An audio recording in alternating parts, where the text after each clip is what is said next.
Jammu Kashmir UT में पहले कुछ डिपार्टमेंट्स में अंधेर नगरी चौपट राजा एक कहावत है, वैसा जैसा कुछ चल रहा था। अगर हम हेल्थ डिपार्टमेंट की बात करें, एक रिटायर्ड जो अफसर, उसको बिठाया गया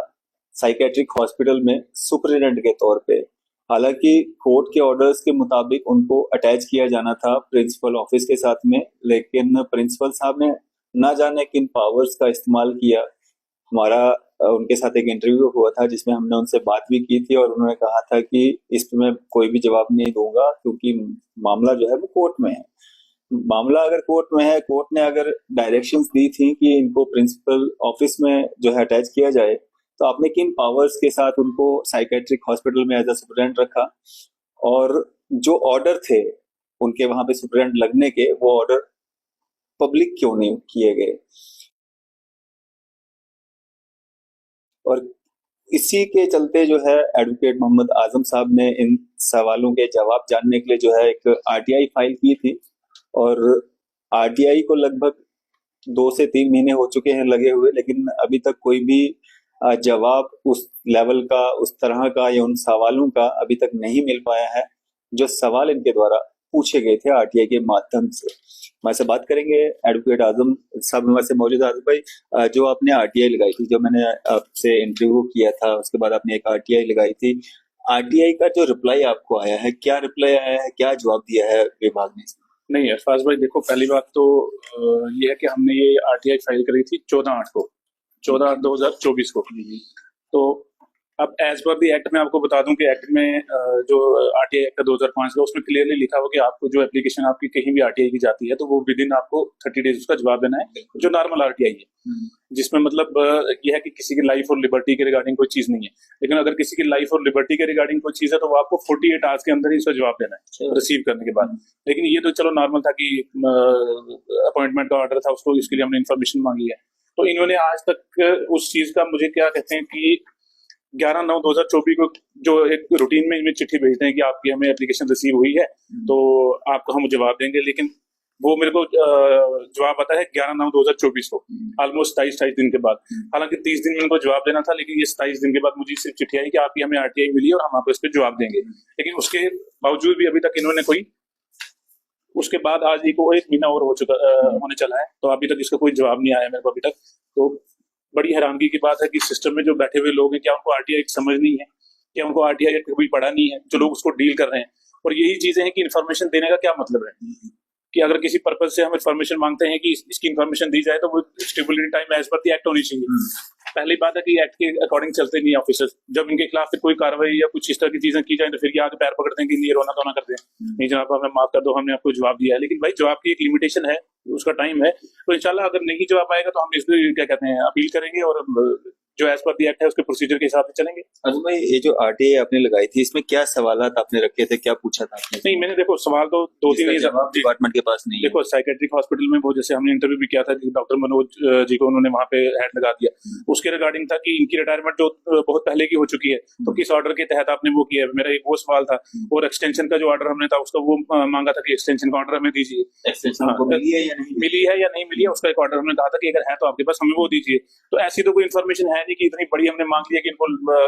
कलेक्ट करने में इतने 3 महीने लग गए। तो बड़ी हैरानगी की बात है कि 3 सवालों का जवाब देने में 3 महीने लग गए, और अभी भी मुझे लगता है जवाब उनके पास नहीं है, तभी अभी तक मेरे को उसका जवाब मिला नहीं। तीसरा सवाल क्या था आपका? तीसरा सवाल था कि उनकी जो प्रेजेंट प्लेस ऑफ पोस्टिंग है उसका बताइए, और उसका टेन्योर कितना है, कि उसकी कितने टाइम के लिए आपने एक्सटेंशन दी है उनको, कितने टाइम के लिए आपने उनको वहां पे लगाया है। लेकिन किसी भी जब आरटीआई का जवाब नहीं दे पाए तो अभी तक उनका हमें कैसे पता चलेगा कि उनके जवाब में क्या आना और क्या नहीं आना है। आजम भाई, कभी आपने किसी विभाग में इस तरह का देखा है मामला कि एक्सटेंशन के बिना, एक्सटेंशन ना मिला हो और उसके बावजूद जो है एक रिटायर्ड पर्सन जो है इतनी बड़ी पोस्ट पे जो है बैठा हो? देखो मेरी पर्सनल नॉलेज है, बाकी उनके हो भी सकता है किसी की नॉलेज में हो, लेकिन मेरी पर्सनल नॉलेज में मैंने आज तक इस तरह का नहीं देखा है। जब तक प्रॉपर उसका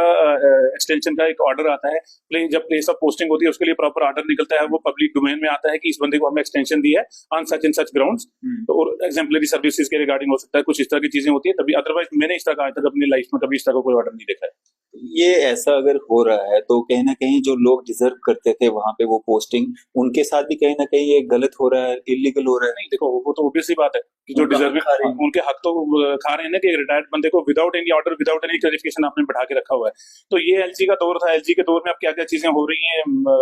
वो तो आप सबको ही पता है, बताने की जरूरत नहीं है। तो इंशाल्लाह अब पॉपुलर गवर्नमेंट बनी है, हमारी गवर्नमेंट बनी है, इंशाल्लाह जितने भी जो अभी तो 2-3 दिन के बाद जो भी मिनिस्ट्रियां अलॉट होंगी, तो उस हिसाब से जो भी हमारे क्या कहते हैं रिलेटेड जो मिनिस्टर होंगे उनसे जाके इस बारे में बात की जाएगी। ऐसा तो नहीं है कि हम इसको किसी इशू को हमने उठाया तो इसको हम छोड़ देंगे। तो और ये नहीं कि सिर्फ अब ये है कि अब हैं तो अगर चलो उनको हटा दिया जाएगा, पूरा हिसाब लिया जाएगा उनका,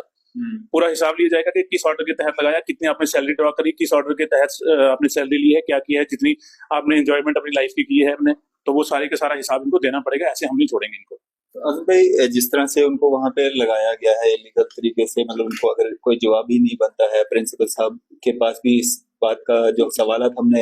उनके सामने रखे थे उनका कोई जवाब नहीं था। और प्रिंसिपल साहब के ऊपर भी तो हैं, हेल्थ सेक्रेटरी साहब हैं और ऊपर हैं एलजी साहब खुद भी हैं, एडवाइजर भी हैं, फिर भी अभी तक कोई कार्रवाई या किसी के द्वारा कोई स्टेटमेंट, अगर हम गलत इल्जामात लगा रहे हैं, कोई स्टेटमेंट आता उनकी तरफ से? नहीं देखो, जो हमने की है कहते हैं डिपार्टमेंट को जो हमने चिट्ठी लिखी है, तो ऑब्वियस सी बात है अगर ये चिट्ठी वहां किसी हायर अप्स के पास पहुंची होगी, कंसर्न के पास पहुंची होगी, तो तभी हमें इसका ये आया है कि हमें आपकी आरटीआई मिली है। तो ऐसा तो नहीं है कि एलजी एलजी के नोटिस में माइट भी हो या ना हो, मैं नहीं कह सकता, लेकिन बाकी जो कंसर्न डिपार्टमेंट है मीडिया के माध्यम से तो सब जगह पहुंच जाए, डेफिनेटली डेफिनेटली वो चीजें हैं। लेकिन मैं कह रहा हूँ कि मतलब ये जो रिटर्न में जो हमने इन्फॉर्मेशन भेजी ये तो उनके पास है, ये सारा कुछ डिपार्टमेंट कंसर्न डिपार्टमेंट के पास है, हेल्थ सेक्रेटरी के पास होगा, बाकी जो कंसर्न उनके ऑफिसर्स जो आगे अपॉइंटमेंट वगैरह की जो जिस तरह का जो सिस्टम है उन सबके पास इस चीज की इन्फॉर्मेशन है। लेकिन सबके सब बीच में मिले हुए हैं, क्योंकि देखो मिली जुले भगत है तभी जाके वो इंसान कैसे बैठा हुआ है, अदरवाइज कोई ना कोई ऑर्डर होता है इस चीज के रिगार्डिंग, या तो मतलब सारे, या तो बंदा कोई उनको पैसे वैसे खिला रहा है, क्या चीजें हो रही है, ऐसी कौन सी मतलब लालच है उस इंसान को कि वहां पे वो जो डिपार्टमेंट छोड़ के जा नहीं रहा है आफ्टर रिटायरमेंट भी। तो मैंने आपको वही कहा ना कि एक पॉपुलर गवर्नमेंट बनेगी से तो सारी चीजें होंगी नहीं ना, अब लीगली जो चीजें हैं वो वैसे ही चल, मैं आपको वही चीज में कह रहा हूँ ना, अब लीगल को ये इलीगल बना के बैठे हुए हैं। हम तो चाहते थे कि लीगली अगर किसी चीज का कोई जवाब है तो हमें मिल जाए, बट उस चीज का जवाब भी दे नहीं रहे। तो इंशाल्लाह मैंने आपको बोला ना, जैसे ही कोई गवर्नमेंट पॉपुलर बनती है इंशाल्लाह मैं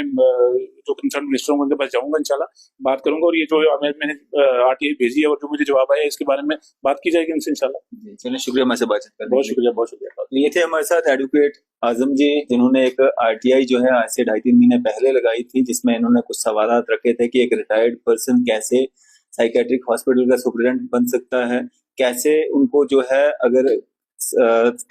हाई कोर्ट ने या कोर्ट ने जो है उनको अटैच किया प्रिंसिपल ऑफिस में, कैसे उनको वहां पे केयर टेकर के रूप में सुपरिटेंडेंट चार्ज दिया गया है, कैसे वो किसी का हक, किसी दूसरे डॉक्टर का हक जो है उस पे वो वहां पे बैठ के रिटायर्ड होने के बावजूद जो है वो उनका हक खा रहे हैं। तो कहीं ना कहीं कुछ सवाल थे इनके, लेकिन कोई जवाब जो है उसका अभी तक नहीं आ पाया है। और उम्मीद और तो यही है कि नई सरकार जब बनेगी, अब क्योंकि एलजी एडमिनिस्ट्रेशन ने तो इस पे कोई संज्ञान लिया नहीं, ना ही इनकी आरटीआई का कोई जवाब दिया, लेकिन जो भी नई सरकार बनने जा रही है वो इसका संज्ञान लेगी और इस पे पूरी प्रॉपर जांच भी होगी कि ये सारी चीजें कैसे मैनेज की गई। अगर कुछ गलत हुआ है इसमें तो उन लोगों के खिलाफ, जो भी इसमें मुलव्वस होंगे उनके खिलाफ कार्रवाई भी की जाएगी। आपकी इस सब पे क्या राय है? आप अपनी राय जो है जरूर साझा कीजिएगा। इसी तरह की मजीद अपडेट्स के लिए आप देखते रहें न्यूज़ इंडिया।